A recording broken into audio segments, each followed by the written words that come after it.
السلام علیکم ورحمۃ اللہ وبرکاتہ۔ کیا آپ جانتے ہیں بیت الاقدس کی تاریخی اور مذہبی حیثیت کیا ہے؟ آج ہم آپ کو بتاتے ہیں۔ یہ فلسطین انبیاء علیہ السلام کا مسکن ہے۔ حضرت ابراہیم علیہ السلام نے فلسطین کی طرف ہجرت کی۔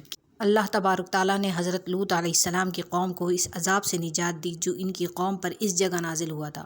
حضرت داؤد علیہ السلام نے اس سرزمین پر سکونت رکھی اور اپنا محراب بھی بنوایا۔ حضرت سلمان علیہ السلام نے اس ملک میں بیٹھ کر پوری دنیا میں حکومت کی۔ چوٹی کا وہ مشہور قصہ جس میں ایک چوٹی نے اپنے باقی ساتھیوں سے کہا کہ اے چوٹیوں اپنے بلوں میں گھس جاؤ، یہاں اس ملک میں واقع ایک شہر ایک وادی میں پیش آیا تھا، جس کے بعد اس وادی کا نام نمل چوٹیوں کی وادی رکھ دیا گیا۔ حضرت زکریا علیہ السلام کا محراب بھی اسی شہر میں ہے۔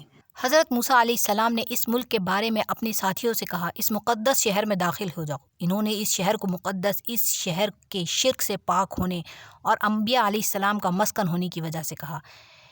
اس شہر میں کئی واقعات وقوع پذیر ہوئے، جن میں سے ایک کنواری بی بی حضرت مریم کے بدن سے حضرت عیسیٰ علیہ السلام کی ولادت مبارکہ بھی ہے۔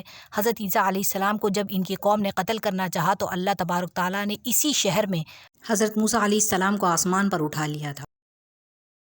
ولادت کے بعد جب عورت اپنی جسمانی کمزوری کی انتہا پر ہوتی ہے تو اسی حالت میں حضرت بی بی مریم کا کھجور کے تنے کو ہلا دینا بھی ایک معجزہ الہی ہے۔ حضرت عیسیٰ علیہ السلام کا زمین پر واپس تشریف لانا اسی شہر کے مقام سفید مینار کے پاس ہوگا۔ اسی شہر کے مقام باب اللدیر میں حضرت عیسیٰ علیہ السلام مسیح دجال کو قتل کریں گے اور فلسطین ہی ارض محشر ہے۔ اسی شہر سے یاجوج ماجوج کا زمین میں قتل اور فساد کا کام شروع ہوگا۔ اسی شہر میں وقوع پذیر ہونے والے قصوں میں ایک قصہ طالوت اور جالوت کا بھی ہے۔ وصال حبیبنا محمد صلی اللہ علیہ وسلم کے بعد حضرت ابو بکر صدیق رضی اللہ تعالی عنہ کو ارتداد کے فتنے اور دیگر کئی مشکلات سے نپٹنے کے لیے عسکری اور افرادی قوت کی اشد ضرورت کے باوجود بھی ارض شام فلسطین کی طرف سے آپ صلی اللہ علیہ وسلم کا تیار کردہ لشکر بھیجنا بھی ایک ناقابل فراموش حقیقت ہے۔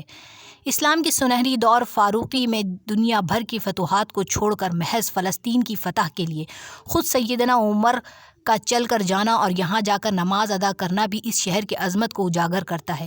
دوسری بات یعنی معراج کی رات بروز جمعہ 27 رجب 538 ہجری کو صلاح الدین ایوبی کے ہاتھوں سے اس شہر کو دوبارہ فتح ہونا بھی ایک نشانی ہے۔ بیت الاقدس کا نام قدس قرآن سے پہلے ہوا کرتا تھا۔ جب قرآن نازل ہوا تو اس کا نام مسجد الاقصیٰ رکھ دیا گیا۔ قدس اس شہر کے تقدس کی وجہ سے ہے جو اس سے دوسرے شہروں سے ممتاز کرتی ہے۔ اس شہر کے حصول اور اس سے رومیوں کے جبر سے بچانے کے لیے 5000 سے زائد صحابہ کرام رضی اللہ علیہم اجمعین نے شہادت نوش کیا، اور یہ شہادت کا باب آج تک بند نہیں ہوا، سلسلہ اب تک جاری ہے۔ یہ شہر اسی طرح شہیدوں کا شہر ہے۔ مسجد الاقصیٰ اور بلاد شام کی اہمیت بالکل حرمین شریفین جیسی ہی ہے۔ جب قرآن پاک کی یہ آیت نازل ہوئی تو ابن عباس کہتے ہیں کہ ہم نے بلاد شام کو تین انجیر سے اور بلاد فلسطین کو زیتون سے اور وطور سینین کو مصر کوہ طور سے، جس پر جا کر حضرت موسیٰ علیہ السلام اللہ پاک سے کلام کیا کرتے تھے، تشبیہ دی۔